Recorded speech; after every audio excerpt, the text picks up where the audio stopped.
বিসমিল্লাহির রহমানির রহিম কুল্লু মান আলাইহা ফান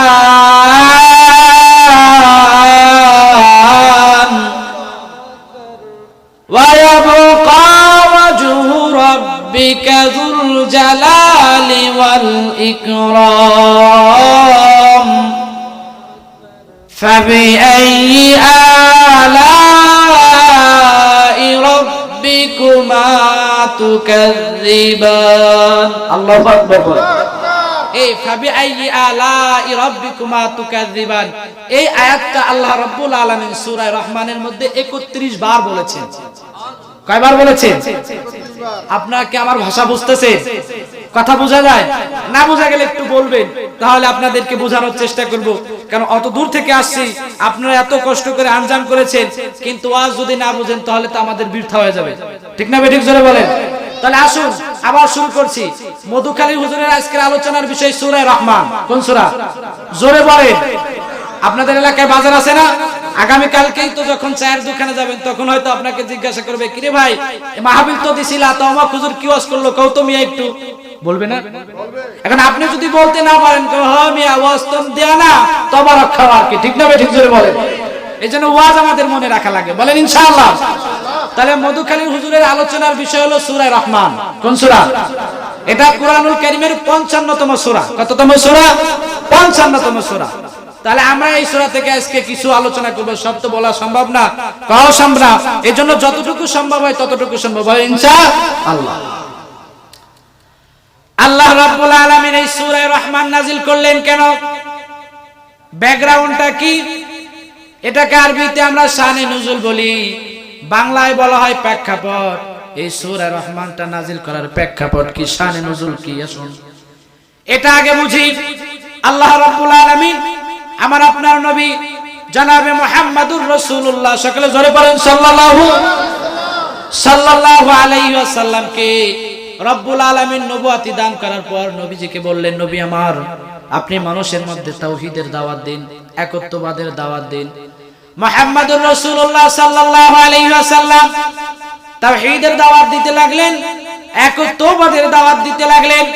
আল্লাহ রাব্বুল আলামিন নবীজিকে বললেন, হে নবী আপনি বলেন, ওয়া ইযা কিলা লাহুম উসজুদু লিররহমানি ক্বালু ওয়া মার রহমান। আল্লাহ রাব্বুল আলামিন বলেন, হে নবী আপনি বলুন, ওয়া ইযা কিলা লাহুম উসজুদু লিররহমান, হে নবী আপনি বলুন তোমরা রহমানের সিজদা করো। কাকে সিজদা করা লাগবে? রহমানকে সিজদা করা লাগবে। দেখেন সাদিন তো রহমানের সিজদা করুন। ক্বালু ওয়া মার রহমান।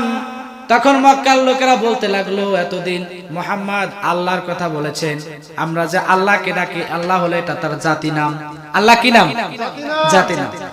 আল্লাহ সুবহানাহু ওয়া তাআলার এই জাতি নাম ছাড়াও 99 সিফাতি নাম আছে, 99টা সিফাতি নাম আছে। তার মধ্যে একটা হলো রহমান, একটা কি? রহমান। একটা হলো রহমান আর একটা হলো রহিম। তো রাসূলুল্লাহ সাল্লাল্লাহু আলাইহি ওয়াসাল্লামকে বললেন, হে নবী আপনি তাদেরকে রহমানের সিজদা করতে বলুন। আর তারা বলতে শুরু করলো, এতদিন মুহাম্মদ সাল্লাল্লাহু আলাইহি ওয়াসাল্লাম আল্লাহর ইবাদত করার কথা বলেছেন, ইবাদত বন্দেগীর কথা বলেছেন, আজকে দেখি আবার নতুন ভাষণ ধরেছে, রহমানের সিজদা করা লাগবে। তারা বলতে লাগলো, ক্বালু আমার রহমান। রহমান আবার কি? রহমানের পরিচয়টা একটু দেন। রহমানের পরিচয় আমাদের জানার দরকার আছে না নাই? জোরে বলেন আছে না নাই? তারা বলতে লাগলো, রহমানের পরিচয়টা দিন। তাহলে আমরাও জেনেছি বুঝেছি, যে যাকে চিনে সে তাকে মানে। কথা কন না কেন? যে যাকে চিনে সে তাকে মানে, যে যা বুঝে সে তা কিনে, যে যা চিনে না সে তা মানে না, যে যা বুঝে না সে তা গ্রহণ করে না। এখন আপনি যে রহমানের সিজদার কথা বলছেন, আমরা যদি রহমানকে চিনি, জানি, বুঝি, তাহলে আমরা অবশ্যই রহমানকে গ্রহণ করব। আল্লাহু আকবার। রহমানের পরিচয়টা আপনি আমাদেরকে দেন। এই আয়াতটা নাজিল হওয়ার পরে আল্লাহ রাব্বুল আলামিন সূরা রহমান নাজিল করে রহমানের পরিচয়টা নিজেই তুলে ধরেছেন। সুবহানাল্লাহ বলেন। আল্লাহ রাব্বুল আলামিন বলেন, আর রহমান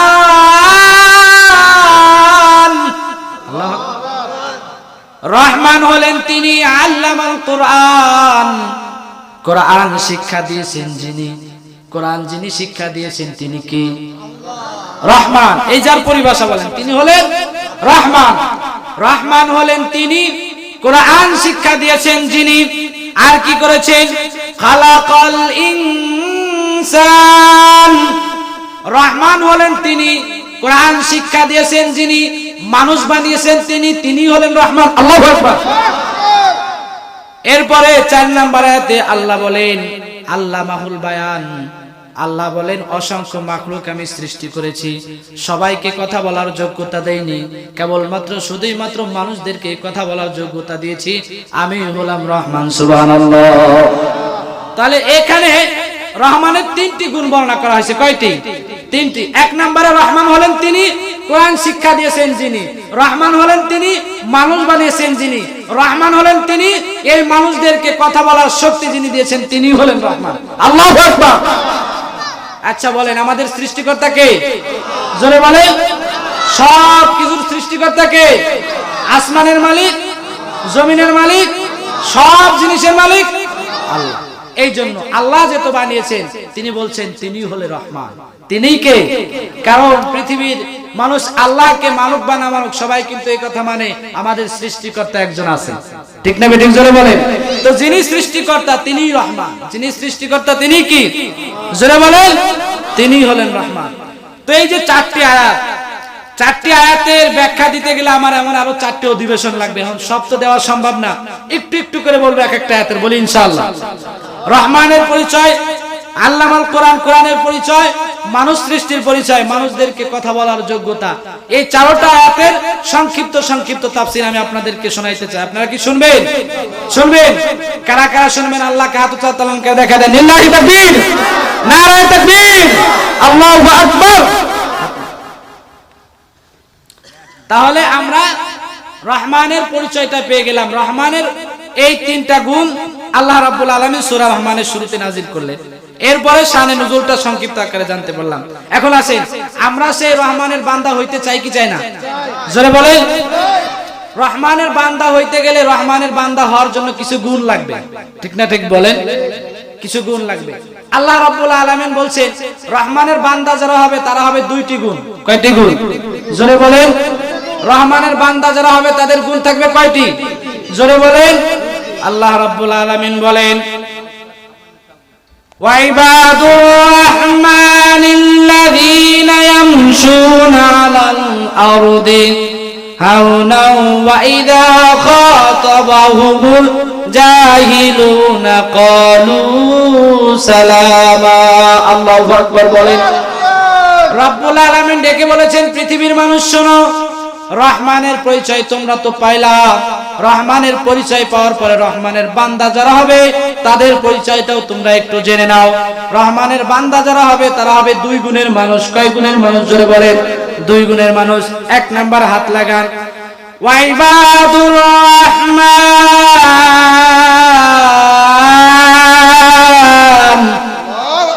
রহমানের বান্দা যারা হবে তাদের 1 নাম্বার গুণ হলো আল্লাযীনা ইয়ামশুনা আলাল আরদি হাওনা, জমিনের উপর রহমানের বান্দারা যখন চলবে তখন নম্র হয়ে চলবে, ভদ্র হয়ে চলবে। সুবহানাল্লাহ পড়ে। তাহলে আপনি যদি রহমানের বান্দা বলে দাবি করেন তাহলে আমাকে আপনাকে আল্লাহর জমিনের উপরে যখন চলবো তখন অহংকারের সাথে চলা যাবে না, দাম্ভিকতার সাথে চলা যাবে না, নম্র ভদ্র শান্ত হয়ে জমিনের উপর চলা লাগবে। কথা কি বুঝাইতে পারলাম? আমাদের সমাজে এমন মানুষ আছে না টাকার গরমে তার পাটা জমিনের সাথে লাগে না, আছে না নাই? আছে না? টাকার গরম, ক্ষমতার গরম, গাড়ির গরম, বাড়ির গরম, গরমে তার কাজ দিয়ে হাঁটাই যায় না, মানুষকে মানুষই মনে করে না, আছে না নাই? বোঝা গেল সে রহমানের বান্দা না। কারণ সে যদি রহমানের বান্দা হতো তাহলে সে অহংকারী হতে পারতো না, ঠিক না বেঠিক? জোরে বলে। সে জমিনের উপরে যখন চলতো দম্ভ বলে চলতো না, বিনয়ীর সাথে চলতো। কিসের সাথে চলতো? বিনয়ীর সাথে চলতো। তাহলে রহমানের বান্দা যারা হবে তাদের 1 নাম্বার গুণ হলো তারা জমিনের উপর যখন চলবে অহংকারের সাথে চলবে না, বিনয়ী হয়ে চলবে, নম্র হয়ে চলবে, ভদ্র হয়ে চলবে। রহমানের বান্দাদের 2 নাম্বার গুণ হলো ওয়া ইযা খাতাবাহুমুল জাহিলুনা ক্বালু সালামা। এই রহমানের বান্দাদেরকে যখন তারা দেখে কেউ গালিগালাজ করবে, আকট্টু ভাষায় কথা বলবে, রহমানের বান্দা তারা বলবে ক্বালু সালামা, গালির বিপরীতে গালি দিচ্ছি না, আল্লাহ তোমাদের উপরে রহমত বর্ষণ করুক, সুবহানাল্লাহ বলেন, আল্লাহ তোমাদের উপরে শান্তি বর্ষণ করে। তাহলে রহমানের বান্দা যারা হবে তাদের গুণ হবে কয়টি?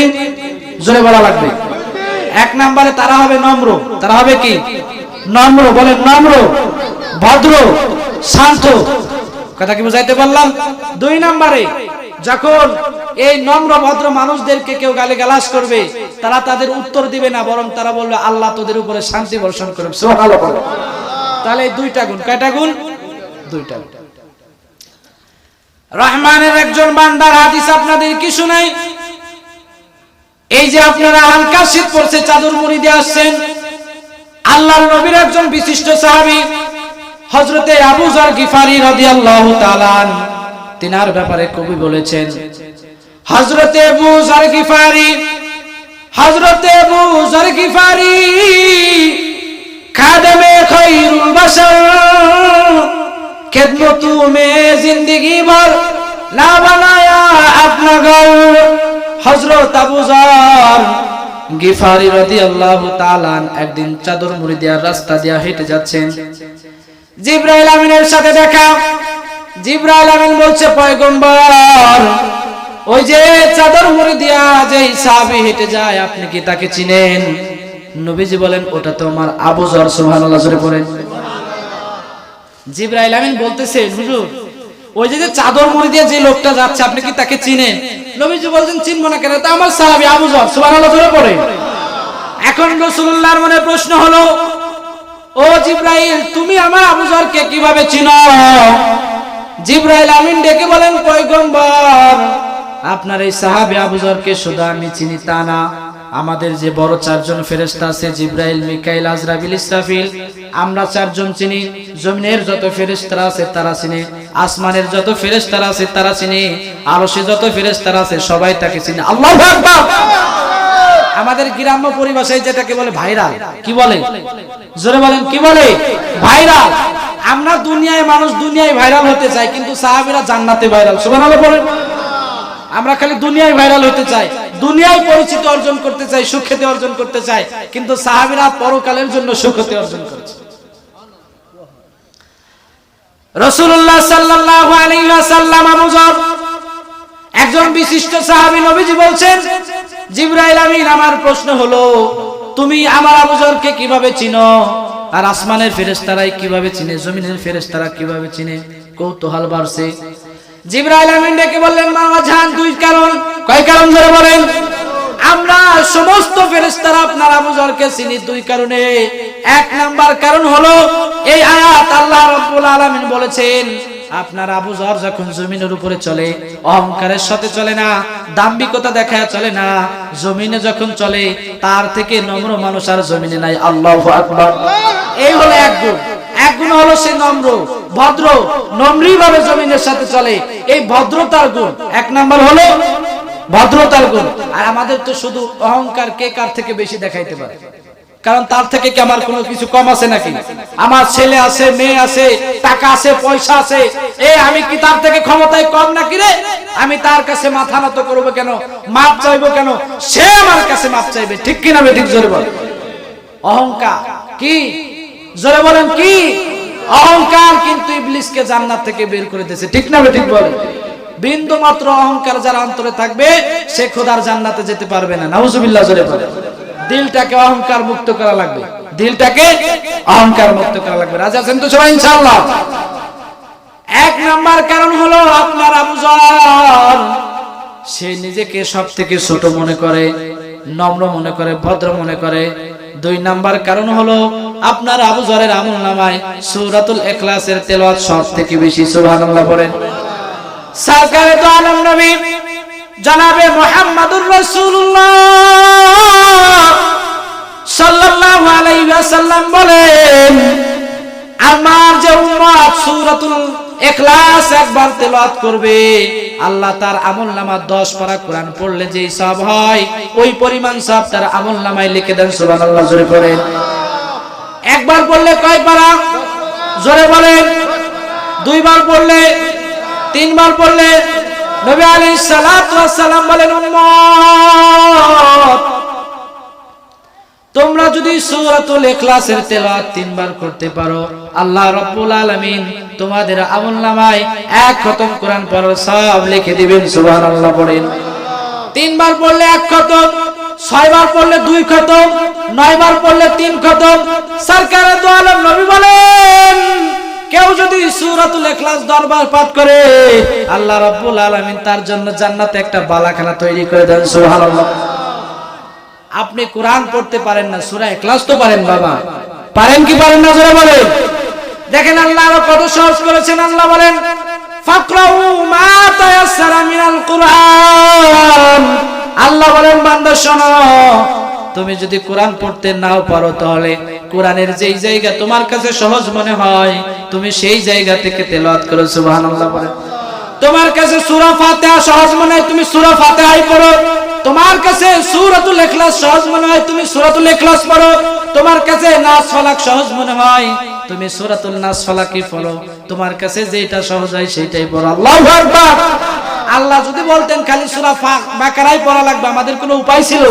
ওরে সুবহানাল্লাহ, সূরা বাকারা আড়াই পারা, কবে শিখতেন আর কবে পড়তেন? তো আল্লাহ সহজ করে দিলেন, যে যেটা তোমার কাছে সহজ মনে হয় তুমি ওইটাই তেলাওয়াত করো। সুবহানাল্লাহ জোরে পড়ে। তাহলে সূরাতুল ইখলাসের তেলাওয়াত বেশি বেশি করব তো ইনশাআল্লাহ, আমল মনে থাকবে তো ইনশাআল্লাহ।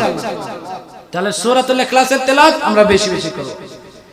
জিবরাইল আমিন বলেন 2 কারণ আজান, 2 কারণ। 1 নাম্বার কারণ হলো আপনার আবু জাহল নিজেকে সব থেকে ছোট মনে করে। 2 নাম্বার কারণ হলো তার আমলনামা সূরাতুল ইখলাসের তেলাওয়াত সবথেকে বেশি।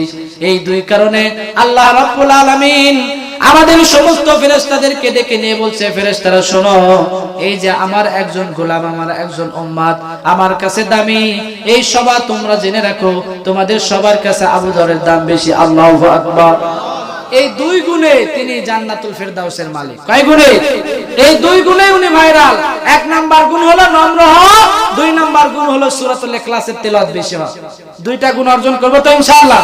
জোরে বলেন, করব তো ইনশাআল্লাহ। আল্লাহ পাক তৌফিক দান করুন। জোরে বলেন আমিন। মুসলমান ভাইয়েরা আমার, এইদিকে তাকান। রহমানের কথা বলতেছিলাম, তাহলে এগুলো রহমানের বান্দা যারা হবে তাদের গুণ। রহমানের একটা হাদিস আপনাদেরকে শোনাই। আল্লাহ রাব্বুল আলামিন রহমানের গুণ বর্ণনা করছেন। যখন মানুষগুলো এমন ক্ষতিগ্রস্তের মধ্যে থাকে, বনি ইসরাইলের জামানার একটা হাদিস উল্লেখ করা হয়। বনি ইসরাইলের জামানায় এমন একজন মানুষ ছিল যিনি 99 এর মার্ডার করেছেন। 99টা মার্ডার করেছে। কয়টা? সন্ত্রাস আমাদের দেশে নাই, আছে মানে? মানুষ হত্যা করা কি মহাপাপ? মানুষ হত্যা করা আছে না নাই? বনি ইসরাইলের জামানায় 99 মার্ডারকারী কিলার, 99টা হত্যা করার পরে তার দিলের মধ্যে অনুশোচনা এসেছে, হাই হাই রে, কি করলাম, এত মানুষগুলো আমি হত্যা করলাম, আমার কি ক্ষমা হবে কিনা? এই চিন্তা ভাবনা করে এলাকার এক লোকের কাছে জিজ্ঞাসা করেছে, এ ভাই আব্দুর রহমান, আমি তো বড় অপরাধী, 99টা খুন আমি করেছি, আমার কি কোনো মাপ আছে? তখন এই বান্দার জানা ছিল না, সে বলছে, আসলে তুমি অপরাধ করে ফেলেছো, তোমার কোনো ক্ষমা নাই। নাউজুবিল্লাহ। জোরে পড়েন। ক্ষমা করার মালিক কে? জোরে বলেন। কোন পীর সাহেব হুজুর, মাজারের হুজুর, বড় হুজুর? ক্ষমা করার মালিক একজন, তিনি কি? সবাই আল্লাহকে ডাক দেন, আল্লাহ। আল্লাহু আকবার, ওয়ালিল্লাহিল হামদ। আল্লাহ রাব্বুল আলামিন বলছেন, মাফ করার মালিক হলো আমি আল্লাহ। তো এই বান্দারা দেখছে, আমার যেহেতু ক্ষমা নাই, তোকেও হত্যা করি, এই লোকটাকে হত্যা করে এখন 100 পূর্ণ হয়ে গেল, 100 পূর্ণ হয়ে গেল। এইবার আল্লাহর বান্দা চলতে চলতে আর এক এলাকায় গিয়েছেন, যে বলে 100 হত্যা আমি করেছি, আমার কোনো মাপ আছে? বেচারা ছিল বুঝমান, সে বলছে, তোমার হত্যার ক্ষমা হবে কিনা আমাদের এলাকায় একজন ইমাম সাহেব আছে, বিজ্ঞ আলেম আছে, তুমি তার কাছে গিয়ে জিজ্ঞাসা করো।